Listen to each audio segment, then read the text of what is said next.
हम लोग आज सेल डिवीजन में सबसे पहला पार्ट अगर हम इसको क्या बोलते हैं G1, इसके बाद S, इसके बाद G2 और इसको M फेज। और देखो M फेज में कितने कौन कौन prophase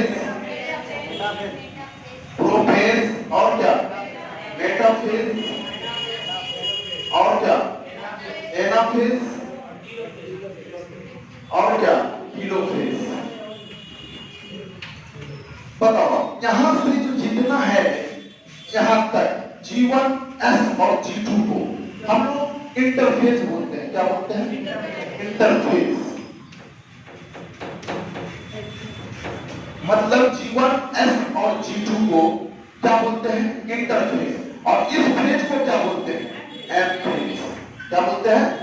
M phase.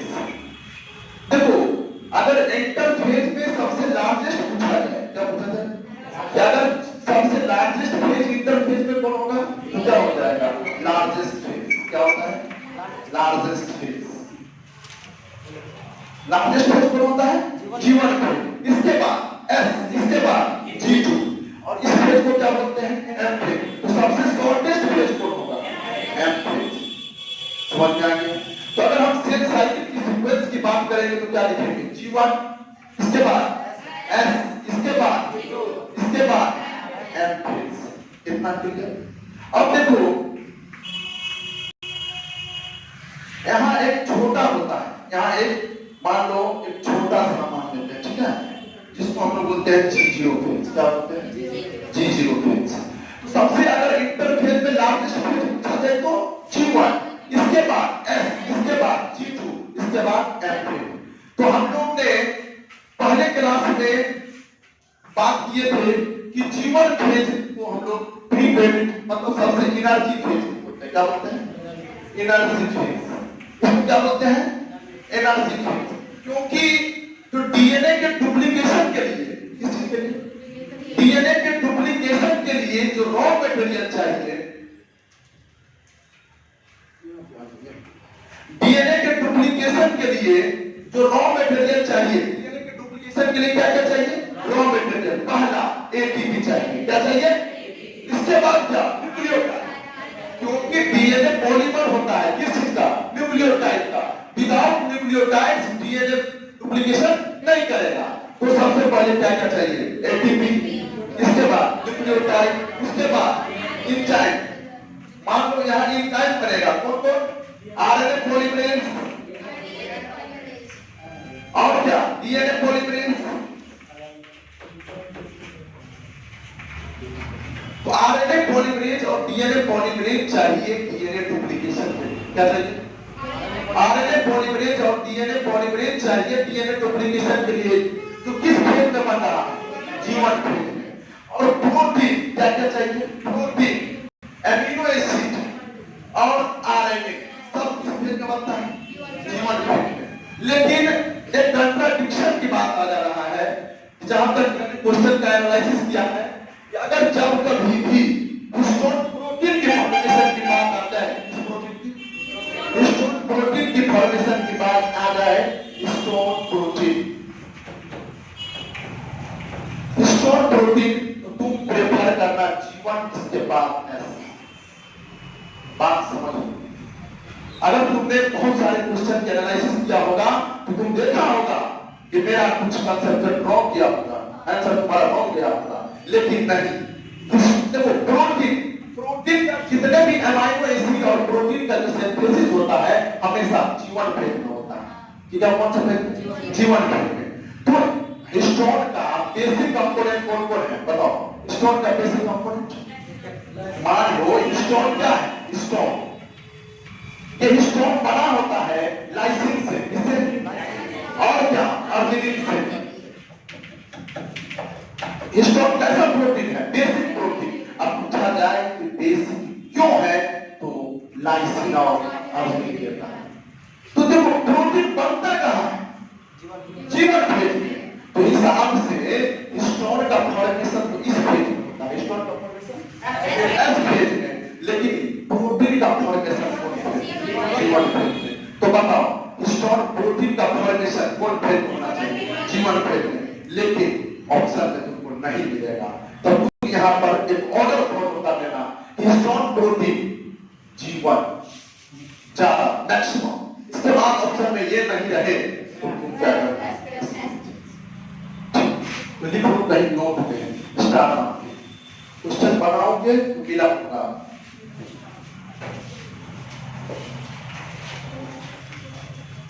Histone protein formation, histone protein formation, histone protein formation takes place in G1 phase, G1 phase। अभी भी तुम याद रखना G1 phase, कौन phase? G1 phase। लेकिन तुम ऑप्शन में लिख लो G1 greater than S, मतलब ज्यादा प्रेफर किसको करोगे? G1 को। अगर ये ऑप्शन में नहीं दिखे तो किसको प्रेफर करोगे? S के लिखो। समझ आ गया? तो अब देखो तुमने ये बात समझ में आ गया। अब हम लोग G1 फेज से कहां जाएंगे? S फेज में। जैसे ही S फेज में जाएंगे तो इस फेज को हम लोग बोलते हैं सिंथेसिस फेज। क्या बोलते हैं? Synthesis phase. बताओ, सिंथेसिस फेज में मुख्यतः 3 घटना होता है। कितना? 3 ही घटना होगा। पहला, डीएनए का डुप्लीकेशन। क्या होगा? डीएनए का कहां होगा? न्यूक्लियस में। क्या होगा? डीएनए का डुप्लीकेशन होगा। क्या होगा? डुप्लीकेशन। सेकंड, सेंट्रियोल का डुप्लीकेशन होगा। एक सेंट्रियोल से 2 सेंट्रियोल बनेगा। किस फेज में? एस फेज में। तो यहां पे क्या आ जाएगा? Second, centriole duplication, centriole duplication. Third, histone formation. क्या फॉर्मेशन? Histone formation. मान लो यहाँ क्या क्या बनेगा? हिस्टोन। हिस्टोन। तुम 3 चीज सीख लिए। पहला, बोलो अपने दिमाग से बोलो। तो अगर नीट देना है तो ब्रेन बनाओ। कॉपी बनाने में रहोगे सिलेक्शन नहीं मिलेगा, तो नहीं मिलेगा। ये लिखवाने में कहते हैं कि तुम लोग सोच रहे हो कि बायो आसान ऐसा है। 360 नंबर स्कोर करना होगा, 340 होगा तब फिर तुमको कॉलेज मिलेगा। 310 भी क्रिकेट नहीं कर पाओगे। कोशिश करो कि बायो को ऊपर करें। तो एस फेज को हम क्या बोलते हैं? Synthesis phase. सिंथेसिस फेज बोलते हैं और इस फेज को इनविजिबल फेज भी बोलते हैं। क्या बोलते हैं? इनविजिबल। क्यों? क्योंकि जितना घटना हो रहा है ना न्यूक्लियस में हो रहा है। कहां होता है? इतना न्यूक्लियस में जो घटना घट रहा होता है, क्या हम उसे नर आंखों से देख सकते हैं? तो बताओ इस फेज को क्या बोलेंगे? विजिबल की इनविजिबल?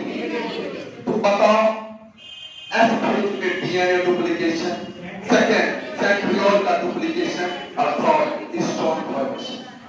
इतना समझ में आया? 3 चीज।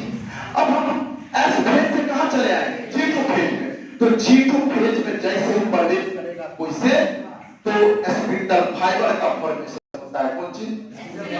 तो स्पिंडल फाइबर के फॉर्मेशन के लिए एक प्रोटीन की रिक्वायरमेंट होती है जिसका हम नाम लोग बोलते हैं ट्यूबुलिन। क्या बोलते हैं? तो ट्यूबुलिन फॉर्मेशन किस फेज में? और ट्यूबुलिन प्रोटीन किस चीज को निर्माण करता है? स्पिंडल फाइबर्स का। किस चीज का? स्पिंडल फाइबर्स का। और ट्यूबुलिन बनता कौन फेज में? बताओ, क्या हम अभी तक बोले हैं कि माइटोकॉन्ड्रिया और क्लोरोप्लास्ट का डुप्लीकेशन किस फेज में? G2 फेज में। तो मतलब ये बात तुम सीख लो कि ट्यूबुलिन प्रोटीन का फॉर्मेशन G2 में होगा और ये ट्यूबुलिन स्पिंडल फाइबर का निर्माण करेगा। कौन चीज का? Spindle fibre. ठीक। और सेकंड बात, डुप्लीकेशन ऑफ सेल ऑर्गेनल। क्या होगा? तो डुप्लीकेट क्या? दिमाग रखो, क्या सभी सेल ऑर्गेनल डुप्लीकेट G2 में करेगा? नहीं। मैक्सिमम सेल ऑर्गेनल डुप्लीकेट कर जाएगा कौन फेज में? G1 में। लेकिन अब बाद में कौन माइटोकॉन्ड्रिया क्लोरोप्लास्ट किस फेज में करेगा? इतना समझ में आ गया? इतना तक हम चल गए थे। अब देखो, उतारना नहीं है, जिसको छूटा है तो दिक्कत नहीं, पीछे कवर कर लोगे। अब देखो, एक एप्लीकेशन क्वेश्चन बताते हैं जो नीट हमको लग रहा है इस बार पूछ लेगा। अगर नंबर ऑफ, ध्यान से ये सब उतारना है, number of meiosis for seed production के लिए, मान लो सीड प्रोडक्शन के लिए मियोसिस की निकालने के फार्मूला हम लोग को बताए थे x + x/2। लेकिन एक केस है साइप्रस, क्या बोलते हैं, साइप्रस के केस में फार्मूला नहीं लगेगा। साइप्रस के केस में एक्सेप्शन नहीं होगा। अब तुम बड़ा क्या जाओगे, कहोगे मेरा सही है, लेकिन यहाँ पे गलत हो जाएगा। तो मियोसिस डिवीजन किस चीज के प्रोडक्शन के लिए, सीड प्रोडक्शन के लिए, तो तुम फार्मूला क्या लगाओगे, x + x/4। तो तुम x मेल को मान लो, किसको मानोगे बाबू, x किसको मानोगे, फीमेल, और x किधर मान लोगे, ये मान लो x मेल मान लेना और x क्या मान लेना, फीमेल। और साइप्रस के केस में, साइप्रस के केस में अगर नंबर ऑफ मियोसिस पूछे तो तुम फार्मूला लगा लेना n + n। ये लो अभी क्वेश्चन करवाते हैं, सीख जाइएगा। और प्लान देखो, साइप्रस के केस में number of meiosis seed production के लिए पूछे तो ये फार्मूला गलत हो जाएगा। इसका फार्मूला होगा n + n। अब देखो बनाते हैं,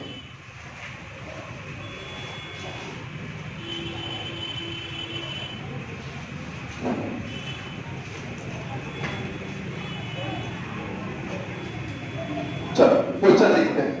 क्वेश्चन लिखो, how many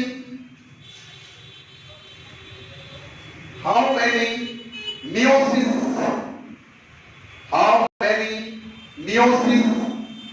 cell division, how many meiosis cell division required for the production of 100 grains of wheat and 100 grains of cypress। ऐसा है, कितना सीड बनाना है, 100, किसका, गेहूं का, और किसका, साइप्रस से कितना सीड बनाना है, 100। तो फार्मूला क्या लगाओगे, व्हीट के लिए मान लो लगा लोगे, व्हीट के लिए क्या लगा लोगे, x + x/4 ऐसे लगा लेना। तो कितना सीड बोल रहा है, 100। तो तुम क्या करोगे, 100 फीमेल के चाहिए नहीं चाहिए, अब + x100 + 4 तो कितना हो जाएगा बताओ, 25। कितना हो जाएगा, 25। तो 100 + 25 कितना हो गया, 125। देखो 125 कितना हो जाएगा, 125। अब देखो यहाँ व्हीट, यहाँ क्या है, साइप्रस के केस में ये फार्मूला गलत हो जाता है। इसके लिए क्या करना, n + n, मतलब जितना मेल गैमेट चाहिए उतना ही फीमेल गैमेट चाहिए। तो कितना मेल चाहिए, 100 + 100 कितना हो जाएगा, यही क्वेश्चन था। ठीक, अब ये और बना के दिखाओ, बनाओ जल्दी जल्दी, पूरा खत्म कर देंगे, टेंशन नहीं। चलो लिखो question, 400 seeds of wheat, 400 seeds of wheat and 200 seeds of cypress, how many meiosis division required, how many meiosis cell division required, कितना होगा, कितना, कितना सीड है, 400। तो क्या करोगे, 400/4 करोगे, ऐसा ना करोगे, 100 का 400 तो कितना हो जाएगा, 500। और सीड कौन सा है, साइप्रस, कितना सीड है, 200। तो क्या x + x/4 लगाओगे, क्या लगाओगे, n + n। तो कितना सीड है, प्लस कितना हो गया, यही है यूनिक क्वेश्चन। इसके बाद तुमको हर फार्मूला अप्लाई कर जाएगा। ठीक, बिना चल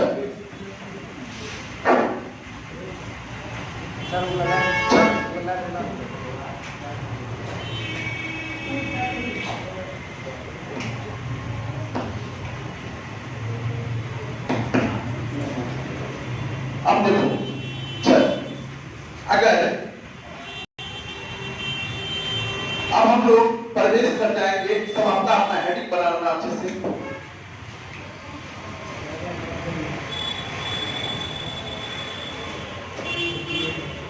एम फेज क्या बोलते हैं? M phase. कौन फेज पढ़ेंगे? M phase. यहां से सबको समझ में आएगा, तो छूट गया था तो भी कोई दिक्कत नहीं। एम फेज को मतलब क्या बोलते हैं? Mitosis phase. क्या बोलते हैं? Mitosis phase. देखो एम फेज को क्या बोलते हैं? Equational division. क्या बोलते हैं? इक्वेशनल। पहला पॉइंट अगर तुम्हारे दिमाग में आना चाहिए तो क्या आना चाहिए? Equational cell division. क्या बोलते हैं? Equational cell division. मतलब इक्वेशनल कहने का मतलब हुआ, मान लीजिए एक पेरेंट है जिसमें 2n है। कितना है? अगर सोमैटिक सेल में माइटोसिस होगा, सोमैटिक सेल हमारे बॉडी में से, इस सोमैटिक सेल में माइटोसिस होगा, मान लो माइटोसिस होगा तो कितने बनेंगे? 2 डॉटर बनेंगे। कितने डॉटर बनेंगे? 2। जब माइटोसिस होगा तो क्रोमोसोम नंबर मेंटेन रहता है। क्या रहता है? मतलब जो क्रोमोसोम पेरेंट में होता है वही क्रोमोसोम क्या होगा? डॉटर में होता है। तो यहाँ कितना है? उसमें कितना है? 2 है। और यहाँ कितना है? तो इक्वेशनल डिवीजन का मतलब हुआ कि number of chromosome is constant. Number of chromosome is constant, मतलब जितना पेरेंट में होगा उतना ही डॉटर में होगा। तो लिख लो, इक्वेशनल डिवीजन को बोलते हैं मैग्नीट्यूड।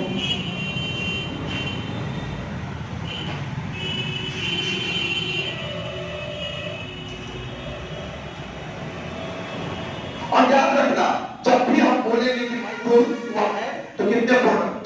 2। अमीयोसिस को 4। माइटोसिस से कितना प्रोडक्ट? 2 को। अमीयोसिस बोलेंगे तो 4। लेकिन अंतर है क्या? कि माइटोसिस को इक्वेशनल इसलिए बोलते हैं कि कॉपी हो जाता है। क्या होता है? कि जो कंटेंट आज डाटा को भेजेंगे फोटोकॉपी कराने के लिए इस पेज में, तो जो जितना कंटेंट इस पेज में रहेगा वही कंटेंट क्या होगा? नए पेज में आ जाएगा। तो सेम इसी तरह से होगा कि जो क्रोमोसोम की आइडेंटिटी वहां होगी वही आइडेंटिटी किसमें होगी? डॉक्टर्स में होगी। तो लिखो, number of chromosome is constant. Board पास नहीं करना है, नीट पास करना है, तो माइंड रखो। Number of chromosome is constant.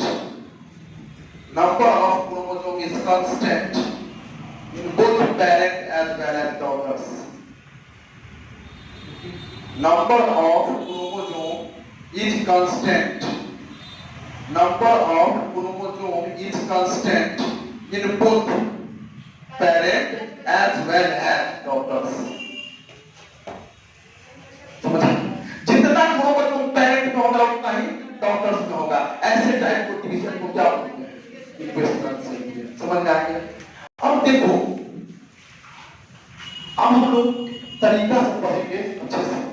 एक फिगर बनाते हैं, ठीक है? सबको समझ में आ जाएगा, टेंशन नहीं हो। मान लो यहां से हम लेते हैं, ठीक है? ये तो हमको मालूम ही है और यहाँ भी हमको मालूम ही है। ये क्या था? G1, इसके बाद S, G2, यहाँ पे कौन फेज है? M phase. तो तुम देखना M फेज में कितने पार्ट बनता है? 4। कितने? 4। पहला को क्या बोले थे? प्रोफेज। क्या बोले थे? प्रोफेज।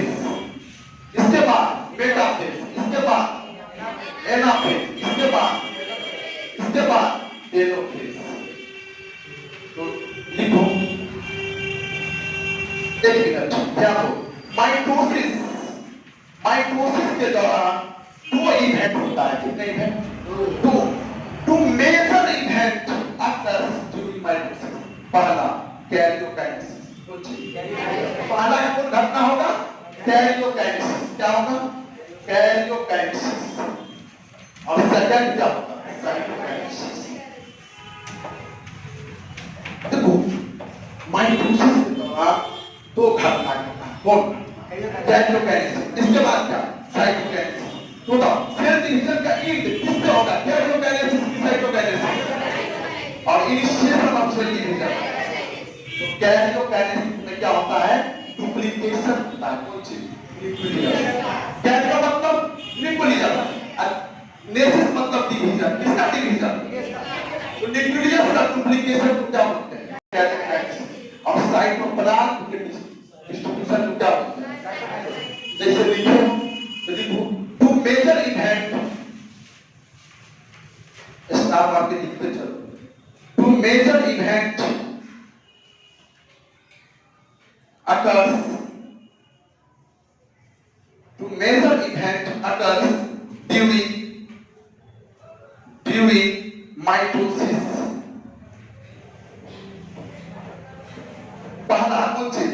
कैरियोकाइनेसिस, और सेकंड साइटोकाइनेसिस। ऐसे ही लिखो।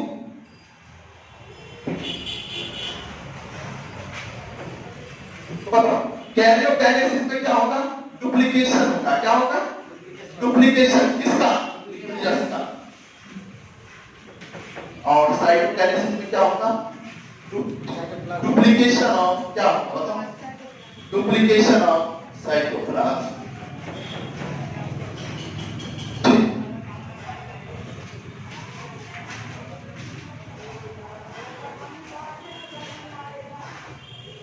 कैरियोकाइनेसिस के दौरान डुप्लीकेशन होता है। कौन चीज का? न्यूक्लियस का।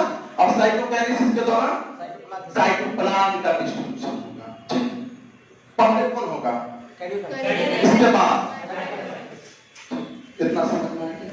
इधर आप देखो खतरनाक बात कहां से शुरू होता है। आज का जो क्लास समझ जाओगे वो म्यूसिस में निश्चित रहोगे। आज जो गड़बड़ होगा म्यूसिस में हम नहीं पढ़ेंगे।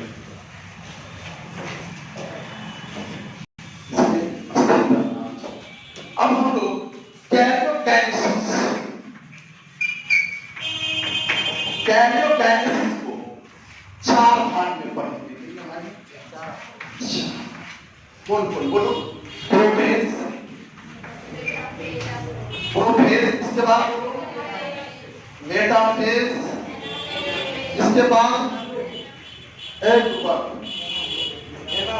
इसके बाद क्या?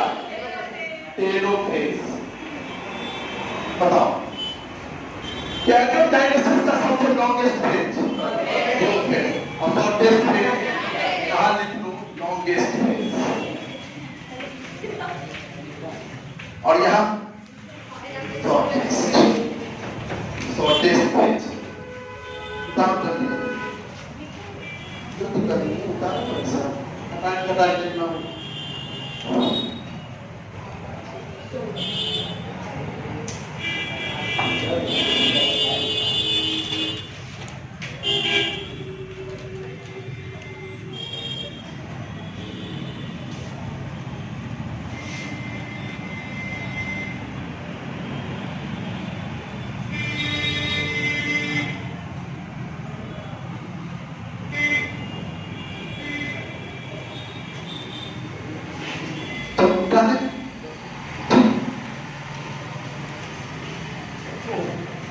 एनसीईआरटी जो है ना कोई चीज को जटिल करके दिखता है। ठीक है, हम लोग देखो कैसे पढ़ेंगे।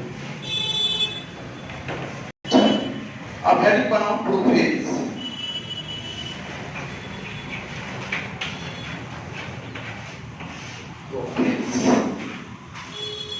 लॉन्गेस्ट फेज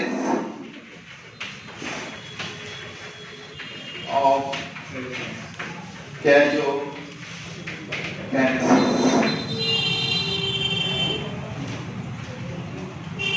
देखो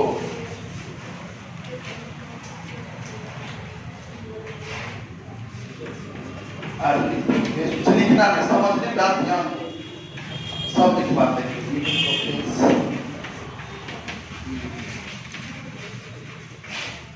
लेट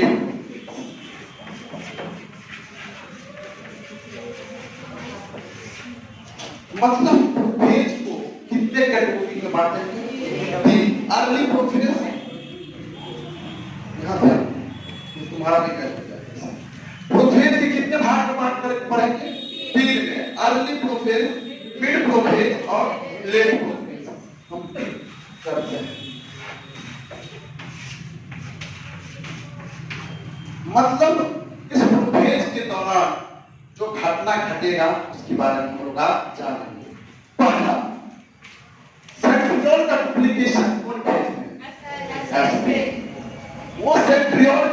डुप्लीकेशन फेज में हो गया होगा वो अपोजिट पोल करेगा। मान लो एक सेंट्रियोल यहाँ हो जाएगा और एक सेंट्रियोल मूव करके अपोजिट पोल आने लगेगा। मतलब डुप्लीकेशन किस फेज में? एस फेज में। लेकिन इस फेज में क्या होगा? Duplicated centrioles moves towards opposite poles. मतलब जो डुप्लीकेशन सेंट्रियोल का एस फेज में हो गया था वो सेंट्रियोल खिसकना शुरू कर देगा। क्या करेगा? खिसक के किधर आएगा? वो अपोजिट पोल में आना शुरू कर देगा। ठीक, तो पहला पॉइंट लिखो, पहला पॉइंट लिखो,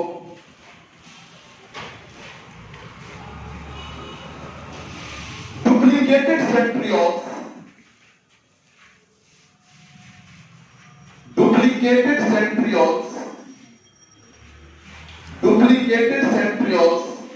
during S phase, duplicated centrioles during S phase will start to move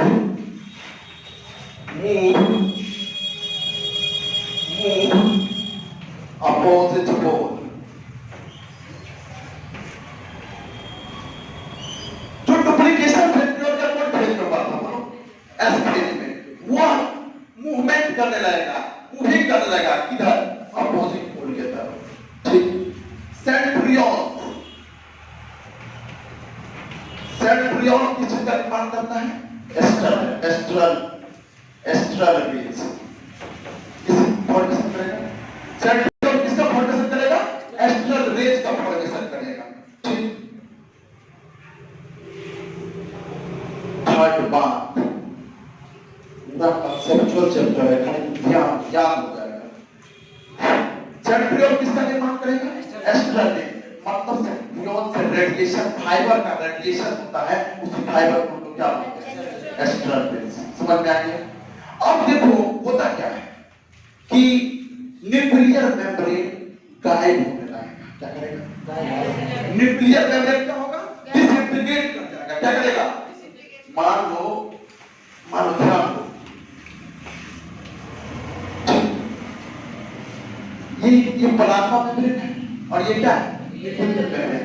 लेकिन अगर हम फिर नया फिंगर बनाते हैं तो क्या ये न्यूक्लियर मेम्ब्रेन यहाँ दिख रहा है, लेकिन यहाँ तो मिड प्रोफेज में क्या होगा? न्यूक्लियर मेम्ब्रेन गायब हो जाएगा। क्या होगा? डिसअपियर कर जाएगा। क्या करेगा? डिसअपियर कर जाएगा। और मान लो यहाँ पे क्या है? न्यूक्लियोलस। क्या है? न्यूक्लियोलस गायब हो जाएगा। क्या होगा? गायब हो जाएगा। बताओ, एक क्वेश्चन पूछते हैं, nucleolus membrane bounded cell organelle है कि non membrane bounded cell organelle? क्या है? Non membrane bounded cell organelle. बताओ, न्यूक्लियोलस में किसका फॉर्मेशन होता है?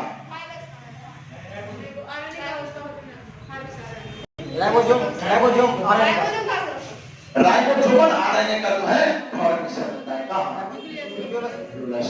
ठीक है, तो लिखो ड्यूरिंग दिस फेज, स्टार मार के लिखो,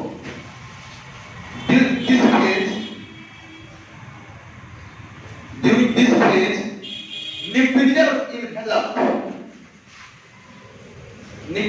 envelope disintegrate, nuclear envelope disappear या disintegrate। जो लिखना है इसको, all cell organelle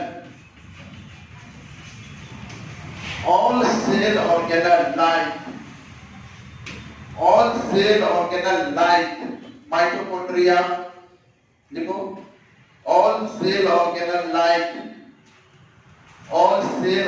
like ER, Golgi body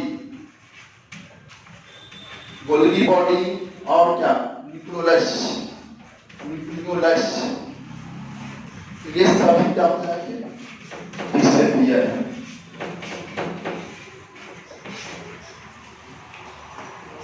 तुम क्या समझा? तुम ये समझा होगा कि प्रोफेज के दौरान न्यूक्लियर विभेदन नहीं रहेगा। क्या हो जाएगा? गायब हो जाएगा। न्यूक्लियर विभेदन गायब हो जाएगा। सेकेंड बात कि जितने भी सेल ऑर्गेनल होगा वो स्टार्ट कर देगा डिसअपियर होना। तो डिसअपियर कौन होने लगेगा? इसको black reticulum, Golgi body, nucleus, ये सब क्या होगा? डिसअपियर कर जाएगा। लिखो इसे।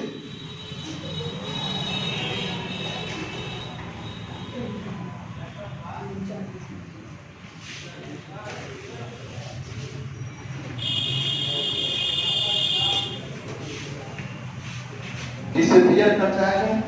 सेकंड बात, तुमने ये सीखा होगा कि क्रोमेटिन के कंडेंसेशन से क्या बनता है?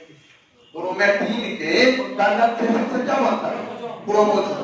और एक क्रोमोसोम के पास कितना क्रोमेटिन है? 4 क्रोमेटिन। हाँ बिल्कुल सही। क्या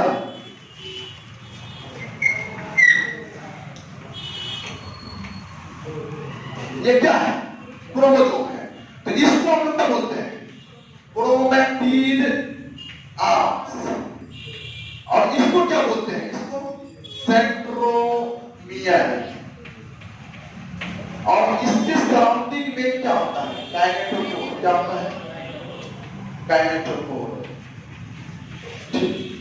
तो तुम ये बात सीखोगे कि इस फेज में क्रोमेटिन कंडेंस होके क्रोमोसोम बनाएंगे। क्या करेंगे? क्रोमेटिन कंडेंस होके क्रोमोसोम बनाएगा। एक क्रोमोसोम के पास कितना आर्म? एक आर्म ऊपर, एक आर्म नीचे। क्या को क्रोमेटिन आर्म? 2 और दोनों क्रोमेटिन आर्म आपस में जुड़े हुए होंगे।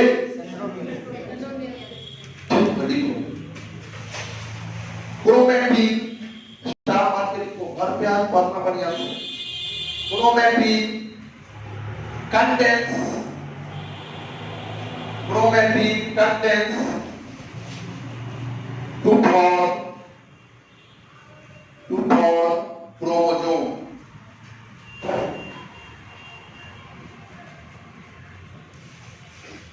chromosome.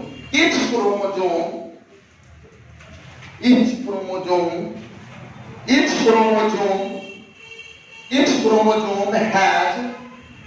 has 2 chromatids arm. कितने क्रोमेटिड आर्म्स हैं? 2 क्रोमेटिड आर्म हैं। 2 chromatids arm and both arm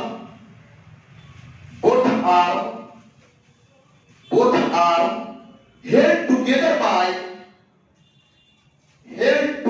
by centromere.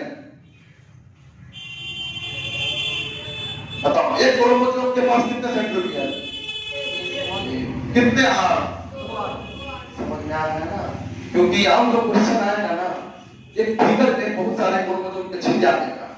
अब तुमसे पूछेगा कि नंबर ऑफ क्रोमेटिन आर्म बताओ, नंबर ऑफ सेंट्रोमियर बताओ, नंबर ऑफ क्रोमोसोम बताओ। तुमको यही कंसेप्ट नहीं पता रहेगा तो बना पाओगे? और टेस्ट में भी हम पूछेंगे। ठीक है? क्या फिगर समझ में आ गया कि ये क्या है? सेंट्रोमियर। और ये क्या है? Chromatin arm. तो दोनों क्रोमेटिन आपस में जुड़ा हुआ है सेंटर में। क्या होता है? सेंटर में, जिसको हम लोग क्या बोलते हैं? सेंट्रोमियर। और सेंट्रोमियर के आइदर इस साइड और इस साइड डिस्क लाइक स्ट्रक्चर है। क्या है? इसको क्या बोलते हैं? काइनेटोकोर। और इस काइनेटोकोर से जुड़ेगा क्या? Spindle fibres. तो स्पिंडल फाइबर्स किससे जुड़ता है? काइनेटोकोर। तो इस फाइबर का नाम लिख लो, स्पिंडल फाइबर। Spindle fibres.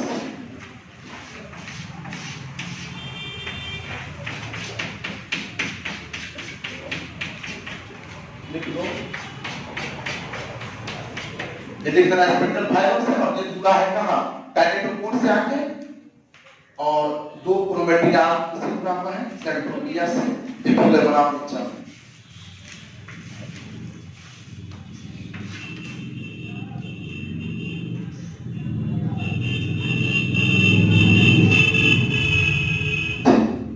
कभी भी एग्जाम में अगर क्वेश्चन आता है कि स्पिंडल फाइबर किससे जुड़ा हुआ होता है, क्या?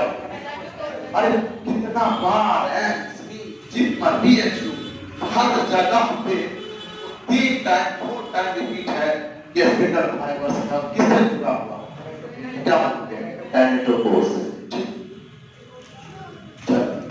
तो प्रोफेज में क्या क्या सीखा? पहला कि क्रोमेटिन कंडेंस होके क्या बनाएगा क्रोमोसोम, और एक क्रोमोसोम के पास कितने क्रोमेटिन आर्म्स तो, और दोनों क्रोमेटिन आर्म्स किससे जुड़ा हुआ होगा सेंट्रोमियर, इतना मत सीखा। सेकंड कि न्यूक्लियर इन्वेलप रहेगा कि गायब हो जाएगा, गायब। सेकंड बात, थर्ड बात कि जितने भी सेल ऑर्गेनल रहेगा डिसअपीयर हो जाएगा। कौन कौन डिसअपीयर होगा? न्यूक्लियस गोल्गी बॉडी और इंडोप्लाज्मिक रेटिकुलम रहेगा कि गायब हो जाएगा, गायब हो जाएगा। इतना बस कोई दिक्कत। अब हम प्रोफेज से अब किसमें जाएंगे? मेटाफेज में। किसमें जाएंगे? तो लिखो मेटाफेज।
देखो ये सेंट्रियोल स्पिंडल फाइबर से निकलता है, और स्पिंडल फाइबर से कहाँ जुड़ता है? इतना बात समझ में आ गया? तो देखो इस फेज में होता क्या है कि क्या वो फेज में क्रोमोसोम बना है कि नहीं बना है? बन गया है।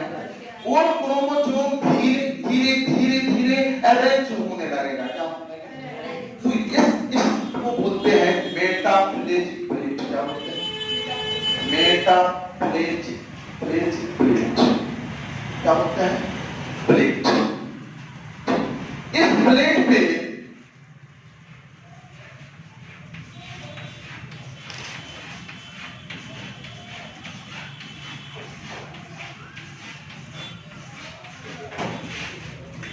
मेटाप्लेजिक प्लेट पे क्रोमोसोम क्या होता है? अरेंज करना है। क्या करना है? इस फेज में तुमको मेटाफेज ये कौन स्टेज है? मेटाफेज क्या है? तो मेटाफेज में तुमको क्या दिखाई दे रहा है कि क्रोमोसोम मेटाप्लेजिक प्लेट पर जाके अरेंज लिनियरली होता है। क्या होगा? लिनियरली जाके अरेंज होता है कौन प्लेट पे? मेटाप्लेजिक प्लेट। पहला बात कि क्रोमोसोम जाके अरेंज हो जाएगा मेटाप्लेजिक प्लेट पे, और जो अरेंज करने की जो पावर होता है ना उसको बोलते हैं फाउंडेशन। क्या बोलते हैं? आगे लिखवाते हैं, पूरा हाई लेवल की चीज है। लिखो फिगर बना लो।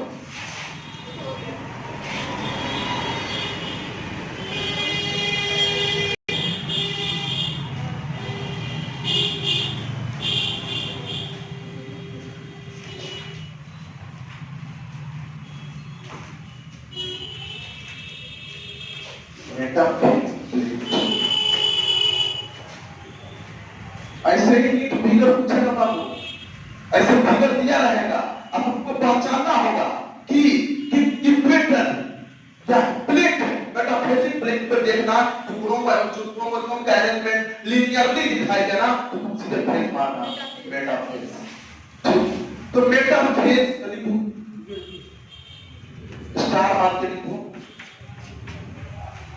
Sister chromatids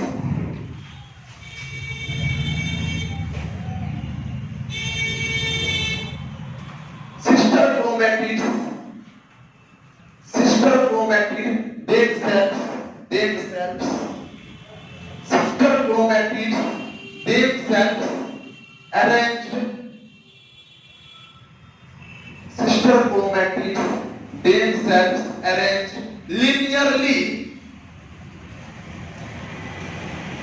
linearly on equatorial plate. इसको मेटाफिजिकल प्लेट और क्या बताते हैं? इक्वेटोरियल। लिख लो भाई, इक्वेटोरियल प्लेट मतलब कि सिस्टर क्रोमैटिक्स जाके लिनियरली अरेंज हो जाएगा फुल प्लेट पे, इक्वेटोरियल प्लेट पर और इस प्लेट पे मेटाफिजिकल प्लेट। इतना बात समझा? कोई दिक्कत? सेकंड पार्ट स्पिंडल फाइबर का फॉर्मेशन होगा। फाइबर देखो, formation of spindle fibres takes place. Formation of spindle fibres takes place. Formation of spindle fibres takes place. अब देखो कितना समझ। अब बता एक मिनट इधर देखना, स्पिंडल फाइबर का फॉर्मेशन हो गया है। अब ये स्पिंडल फाइबर जाके जुड़ेगा सेंट्रोमियर से कैनेटोकोर से। मैं मोस्ट भी आए ये line spindle fibre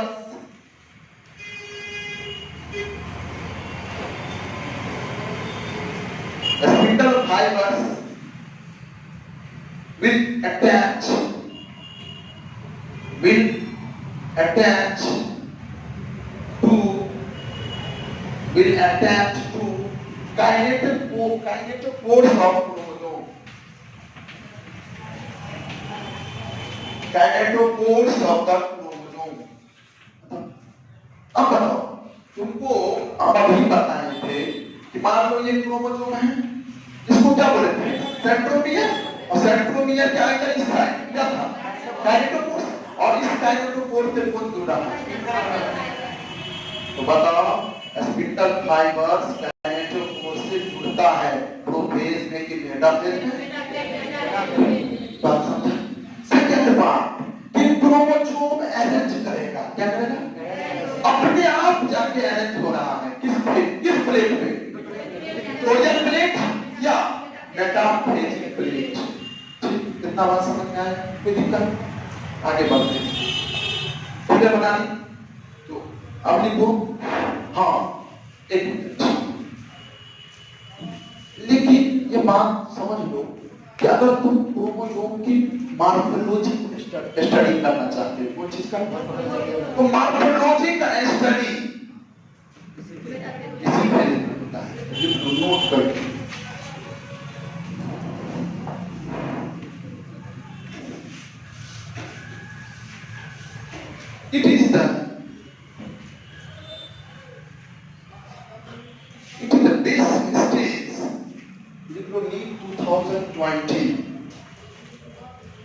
it is the base stage. Need 2020. It is the base stage in which morphology of the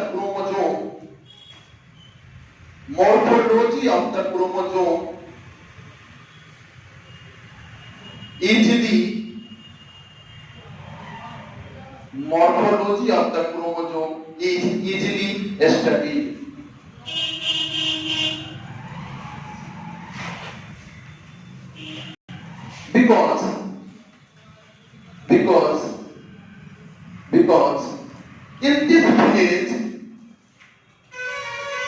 Because in this phase chromosome is short.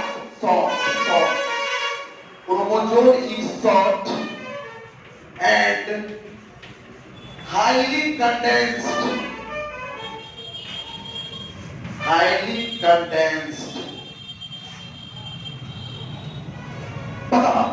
Maximum condensation chromosome का prophase में समझ में आ गया।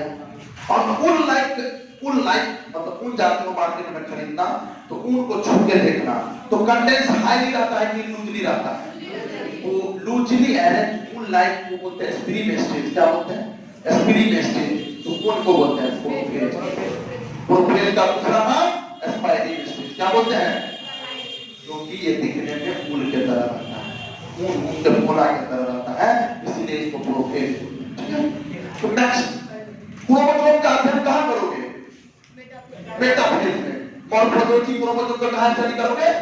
Metaphase में। ये क्यों study करते हैं? क्योंकि इस फेज में क्रोमोसोम हाईली कंडेंस्ड और शॉर्ट होता है।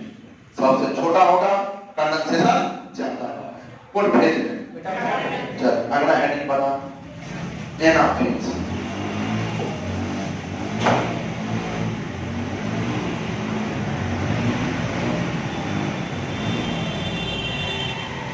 सीख रहे हो कि नहीं? इन्हें बोलना मेरा काम है। कोशिश करेंगे कि हम अपने बेस्ट देने का कोशिश हरदम करते हैं, ताकि तुम लोग क्वेश्चन में कहीं भी आज जाओगे घर में क्वेश्चन में खत्म तो देखना बना खाली। और एग्जाम में ये क्वेश्चन समझो या और क्वेश्चन समझना, तुम तैयारी करना इस पेज का। और कल पढ़ाएंगे मियोसिस 1 का। 2 टॉपिक पढ़ लो, नीट के जाके क्वेश्चन बना दो गारंटी। क्योंकि तुमसे यहां से पूछ लेगा या तो मियोसिस 1, लेप्टोप्रोटीन, जाइगोटिन, डिप्लोप्रोटीन, डायनेमिक्स, तो कंसेप्ट पॉइंट होगा। कल का पीवीआई क्लास है और आज का पीवीआई क्लास है।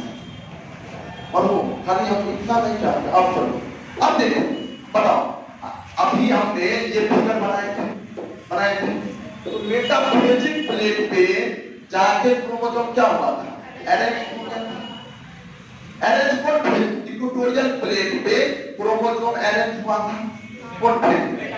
मेटाफेज। और स्पिंडल फाइबर्स निकल गया था और स्पिंडल फाइबर्स ज्वाइन कर गया था किससे?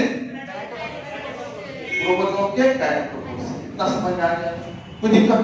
और लेकिन एक बात क्या होता है ना, सेंट्रोमियर का डुप्लीकेशन इस पे सेंट्रोमियर का डुप्लीकेशन जैसे होगा ना बाबू, तो रिपल्शन हो जाएगा। क्या दो सेंट्रोमियर डुप्लीकेट करेगा, दोनों में लड़ाई, दोनों रिपेल करेगा। अब दोनों रिपेल करेगा, रिपल्शन तो हो ही रहा है, इंटरजोनल फाइबर्स के बीच में रिपल्शन होगा और साथ में स्पिंडल फाइबर भी खींच रहा है। इधर रिपल्शन, इधर अट्रैक्शन। तो सेंट्रोमियर डुप्लीकेट करेगा और दो सेंट्रोमियर डुप्लीकेट करेगा तो आपस में क्या होगा? रिपल्शन। इधर खींचना चाहेगा लेकिन सेंट्रोमियर को पकड़े हुआ है वो स्पिंडल फाइबर, तो ये भी खींच रहा है, ये भी खींचना है। जैसे ही खींचेगा तो स्पिंडल फाइबर शॉर्ट करेगा। क्या करेगा? छोटा होगा, स्पिंडल फाइबर शॉर्टनिंग होगी और जाके टूट जाएगा। क्या होगा? टूट जाएगा। तो दोनों एक दूसरे से अपोजिट पोल पे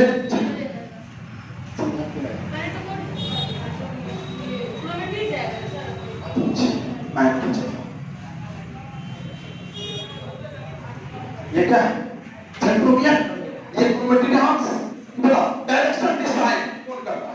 ये बताए, बोला ये नीचे में आएगा कि ऊपर में जाएगा? नहीं बाबू, जिधर सेंट्रोमियर होता है उधर ही क्रोमोसोम भागेगा। सेंट्रोमियर ऊपर होगा कि नीचे में? ऊपर में है, तो नीचे आएगा कि ऊपर आएगा? तो centromere decided the polarity of chromosomes, किधर मूवमेंट करना। और देखेंगे देखो एनाफेज।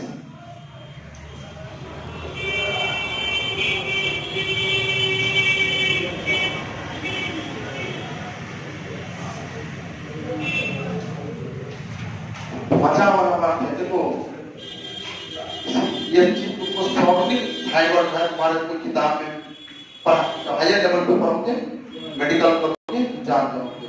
लेकिन जनरली यहाँ टीचर नहीं बताते हैं कि सेंट्रोमियर का डुप्लीकेशन होगा तो रिपल्शन होगा, और रिपल्शन होगा तो स्पिंडल फाइबर शॉर्ट कर जाएगा और shortening of spindle fibre chromatin separate हो जाएगा और दोस टू अपोजिट पोल्स। ये नहीं बोलता है, सीधे कहता है टूट गया है। भाई टूटा कैसे?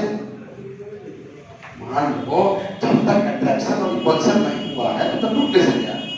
तो इंटरजोनल फाइबर्स के बीच में रिपल्शन होता है और सेंट्रोमियर में रिपल्शन, और इधर स्पिंडल फाइबर भी खींच रहा है, इधर भी खींच रहा है, तो तनाव बढ़ता जा रहा है, रिपल्शन हो रहा है। एक समय ऐसा आएगा कि क्या सेंट्रोमियर क्या समझ में आएगा? हाँ चल लिख फिगर से एनाफेज। एनाफेज लिख।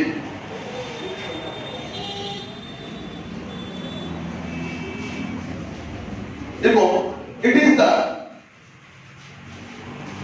is the shortest phase It is the shortest phase of karyokinesis.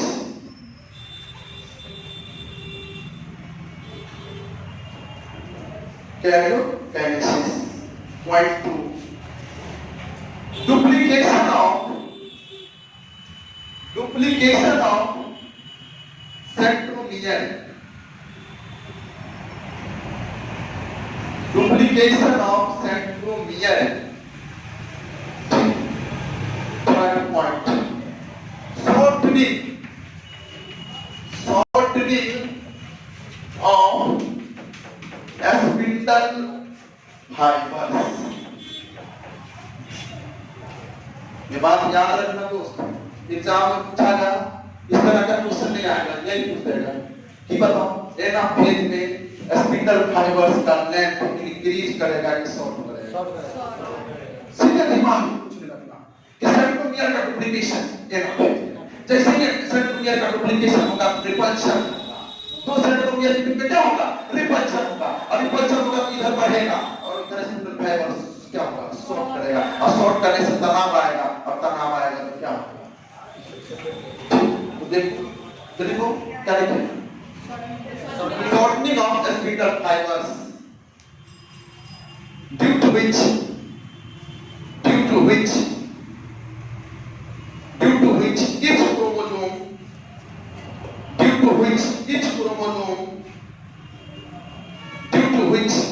each chromosome arranged at metaphasic plate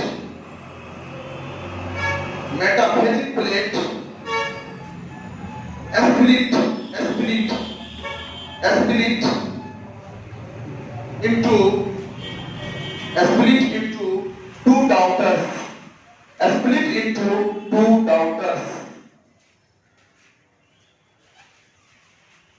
देखो होता है, अपने समझ जाओगे, फिगर से ज्यादा क्लियर होता है ये सब। मान लो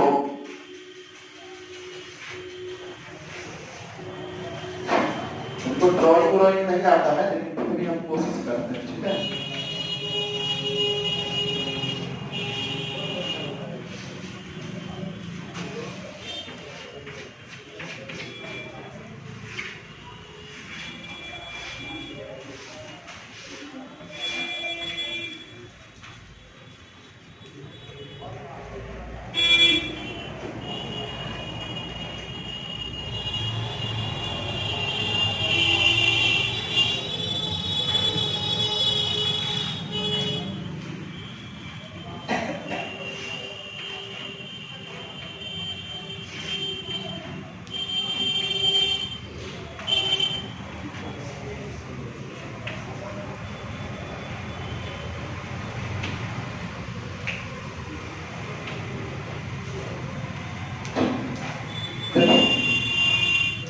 यहाँ हमने अभी सीखा था कि मेटाफेजिक प्लेट पर क्रोमोसोम अरेंज था, लेकिन सेंट्रोमियर के डुप्लीकेशन के कारण रिपल्शन बढ़ गया। क्या हो गया? रिपल्शन बढ़ गया और स्पिंडल फाइबर्स शॉर्ट कर गया। जो नंबर होना चाहिए था वो नंबर अब नहीं रहा, रिपल्शन बढ़ गया। और रिपल्शन जैसे ही बढ़ गया तो रिपल्शन बढ़ने से स्पिंडल फाइबर्स क्या हो गया? शॉर्ट कर गया। और जैसे ही शॉर्ट कर गया तो क्या हो गया? डॉटर ब्रेक कर गया। तो कुछ इधर और कुछ तो दो डॉटर बन गए, एक डॉटर अपोजिट, दोनों डॉटर क्या हो गए? Post to opposite poles. क्या हो गया?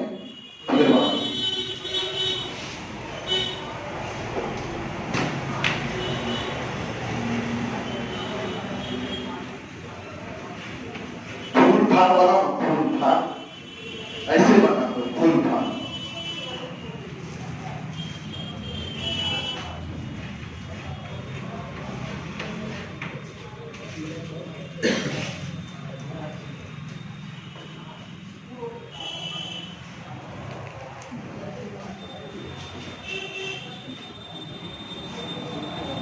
बना ये फिगर और कुछ तब हाँ तो खत्म हो गया। एक क्रोमेटिक एक डॉट ऊपर है वो नीचे, तब कैसे हो जाएगा बताइए, ऐसा कैसे होगा? क्लियर ना है? मोस्ट इंपोर्टेंट लाइन लिखना, टू मेजर इवेंट, यही याद करके जाना, कुछ जो बोल देते हैं वही याद करना। Two major event, two major event occurs during an phase, पहला बताओ सेंट्रोमियर स्प्लिट करेगा, क्या करेगा? अगर सेंट्रोमियर स्प्लिट करेगा तो क्रोमेटिड्स सेपरेट होगा कि नहीं होगा? बोल जल्दी, दो क्रोमेटिड्स आर्म किससे जुड़ा है? सेंट्रोमियर से। जब सेंट्रोमियर स्प्लिट करेगा तो क्रोमेटिड्स आर्म सेपरेट करेगा कि नहीं करेगा? यदि centromere splits, centromere splits, centromere splits, जैसे सेंट्रोमियर स्प्लिट कर जाएगा तो क्रोमेटिड्स क्या होगा? सेपरेट कर जाएगा। मान लो दो क्रोमेटिड्स, मान लो ये क्रोमोसोम है और ये सेंट्रोमियर है, जब सेंट्रोमियर स्प्लिट कर जाएगा तो क्रोमेटिड्स सेपरेट करेगा कि नहीं करेगा? करेगा कि नहीं करेगा? तो सेंट्रोमियर का स्प्लिटेशन और क्रोमेटिड्स सेपरेट होता है कौन फेज में? यदि chromatids splits and chromatids separate, chromatids separate, separate separate कर जाएगा, समझे? अब दोस्तों क्रोमेटिड्स सेंट्रोमियर स्प्लिट कर गया तो क्रोमोसोम क्या हो गया? क्रोमेटिड्स क्या हो गया? सेपरेट हो गया।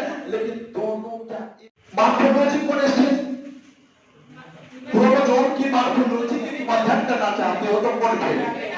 और जब एनाटॉमी की बात आए तो एनाटॉमी, तो तुम शेप के अकॉर्डिंग हम कुछ बात कर लेते हैं, मतलब शेप का अध्ययन कौन फेज में? एनाटॉमी। क्या है बोलो? मेटासेंट्रिक। तो देखो मेटासेंट्रिक में पी आर इक्वल होगा क्यू आर के, पी आर इक्वल होगा पोलर के, और सेंट्रोमियर मिडिल में होगा। मान लो ये फिगर अगर हम बनाते हैं और यहां से एक फिगर,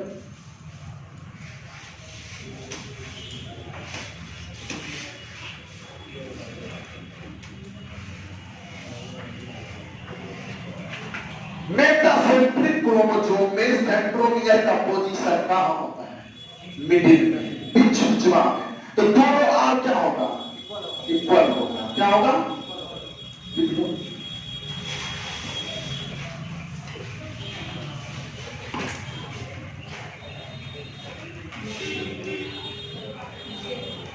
मेटासेंट्रिक में पी आर बराबर होता है क्यू आर का, और सेंट्रोमियर मिडिल में होगा। लिख लो, ये क्वेश्चन पूछे हैं टेस्ट में, 4 सेट दिए हुए हैं एक बक्सा में, और 4 सेट में तुमसे पूछेंगे मेटासेंट्रिक, टीरोसेंट्रिक, एंड्रोसेंट्रिक।